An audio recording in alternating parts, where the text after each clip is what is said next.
All right, let's give out some locks, some dogs, some outright winners, even your take on the Golden Boot. But let's get to it for the tournament itself. Billy, who are you? Who do you find some value in? Who do you think is very fit? Obviously, the favorite France plus 390, England plus 350. Sounds like Portugal 6-1, baby. Do we just ride with Portugal 6-1? I really like Portugal 6-1 because of the balance. There's too many question marks over England and France. With France, they've made Kylian Mbappe their captain. I'm not sure that I've never seen that really work where your best player, who's a forward, is made the captain. It's not an ideal position on the pitch. Either you don't really make goalkeepers captains and you don't really make centre forwards captains. It's very schoolboyish. It's very like what you do on the school field, where you go, you're the best player, so you be the captain, and you're surrounded by a group of players that don't really want to be told that someone's the best player, than to give and pass him the ball and he'll win the game for you. I don't think Griezmann will like that. I don't think like other players on his team will like that. Like these are all world-class players, and something just doesn't sit right about the balance. I mean, this team. Their last game, I don't want to read too much into it, but they struggled to break down Canada. It was a 0-0 draw. So that was France's last game, and they looked pretty disjointed for a favourite to win this tournament. We spoke about England's problems, and obviously the hosts haven't won since '84. So, yeah, through process of elimination, and because they had such a good qualifying campaign, and because they're so balanced, it does lead me to Portugal. Yeah, love it. I would, it does seem like this is. And just in general, they always show up for these competitions. They're not soft like some places. And Mbappe also, not to get deep into this, but he doesn't strike me as the kind of guy that's loved by all his teammates and or a leader. He strikes me more as like an Odell Beckham type. Should I cue the boat trip music, Ryan? It strikes me as a bad decision for a captain.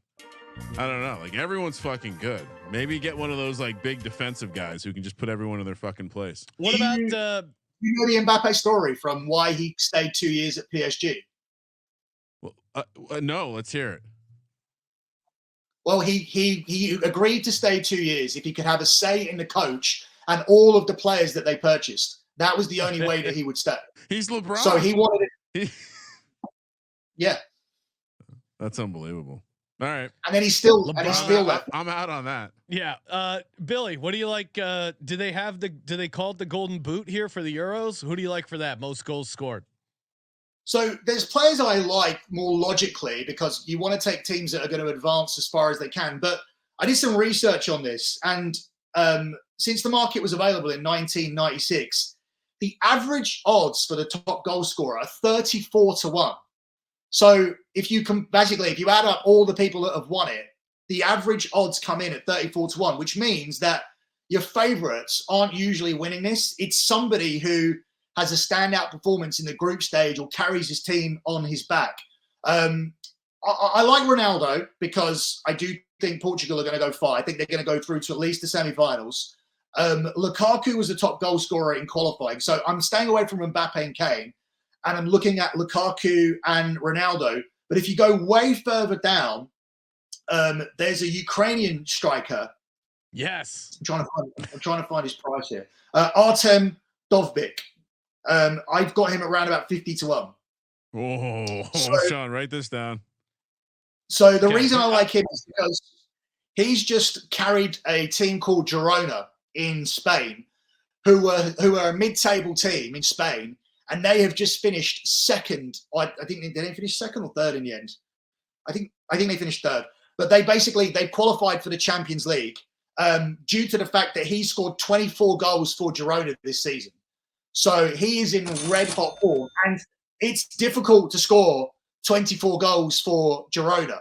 So the fact that they qualified for the Champions League is largely in part to the goals that he scored. So, I mean, he's a player who scored goals everywhere. He hasn't really lit it up as an international yet, but he has had like a breakout season. He scored 44 goals in 71 for Dino Pro, and then he moved to Girona where he scored 24 goals in his first season in 36 games. So if Ukraine are going to actually do well in this tournament, he's going to contribute towards the scoring. He's too big at 50-1 for a team that I think are getting out of the group and will play 4, maybe 5 games in this tournament. We like that price. Oh yeah, say no more, Billy. 50-1. I'm in.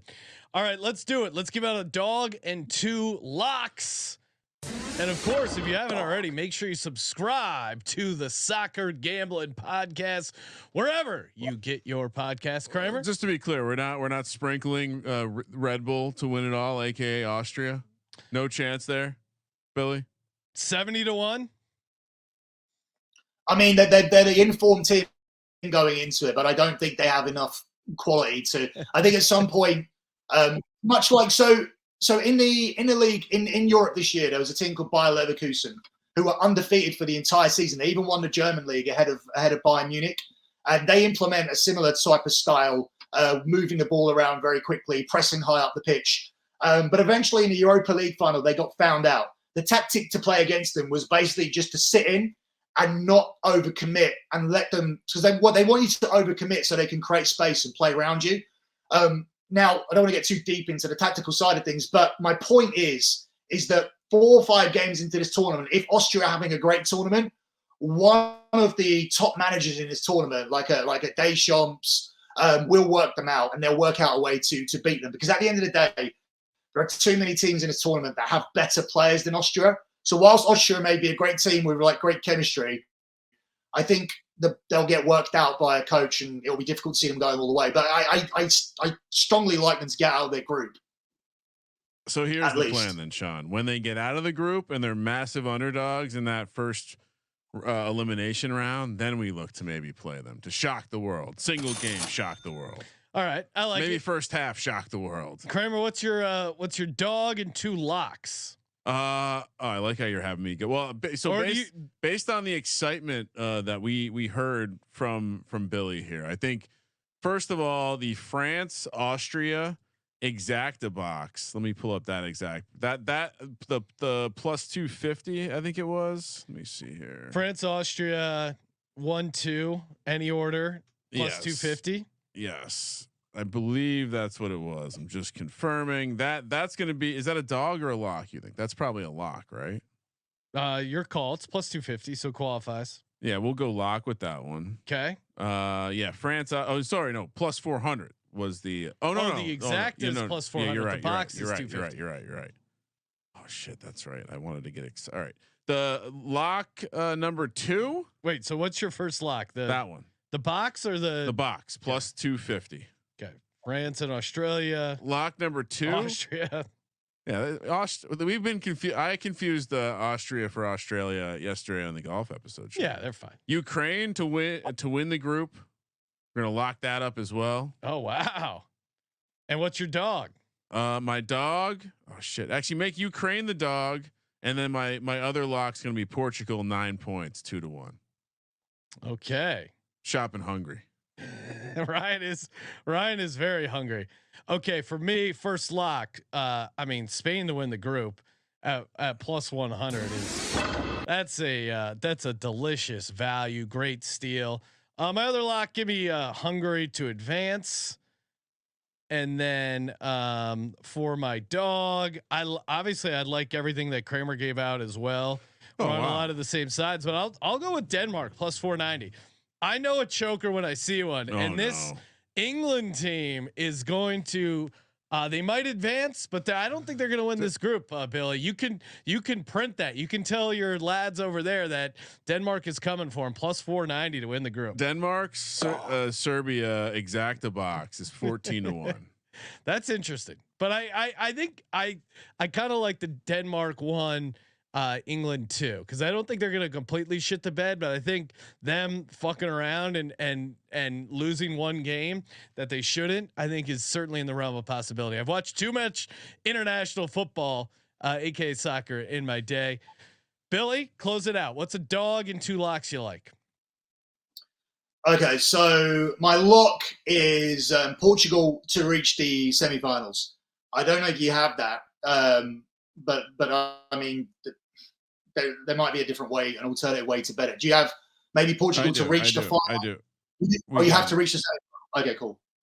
Yeah. So what do you have? For them to reach the semi-final? Oh no, this is stage of elimination. Here, I'll keep looking.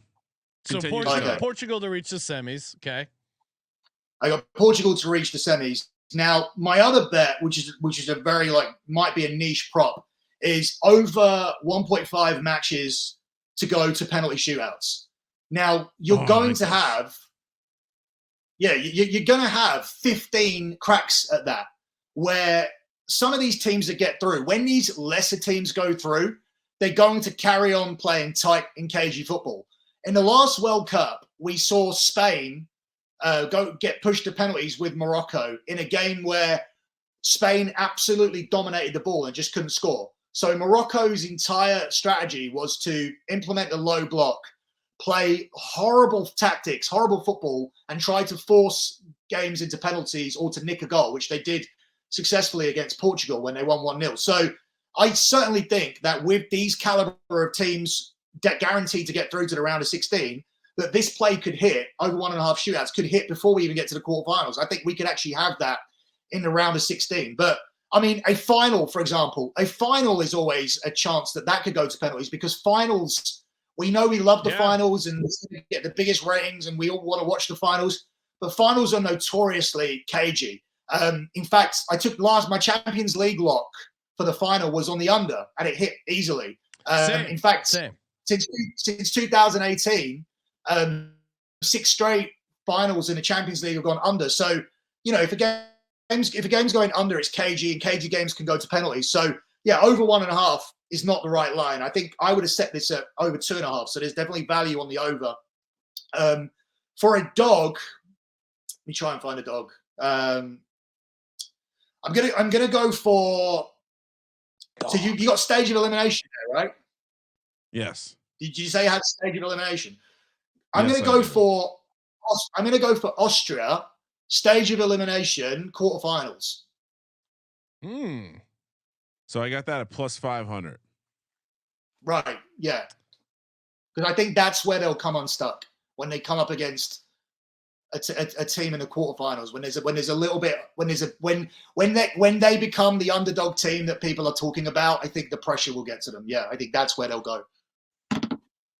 And that means, Sean, that we will have that opportunity in the round of 16 to most likely take them potentially as an underdog.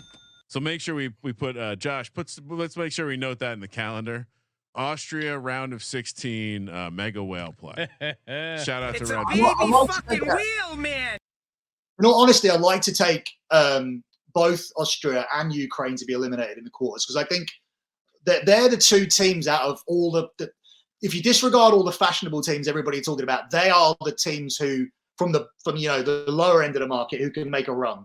These are your teams in the, where are they? So 10 what's Ukraine? 10-1 and Austria. So we have 5-1 for. We have 5-1 for Austria to get eliminated in the quarterfinals. We have 6-1 on Ukraine. Right. Okay. Ukraine, yeah, but I mean, in that region of Austria being 66-1 to win the tournament and Ukraine being 100-1 to win the tournament, from that section of the outright winner, which no one looks at, I think they might be the teams who get into that last 8, who might have a shot of breaking up the hierarchy. Because obviously when you look at these odds, it's England, France, Germany, Portugal, Spain, Italy, Netherlands, Belgium. All 8 of those are expected to be in the final 8. That won't happen. That has never happened in any tournament in my lifetime, where the top 8 in the market all successfully navigate their way through to the quarterfinals. That won't happen. That's not how soccer works. So it's not how any sport works.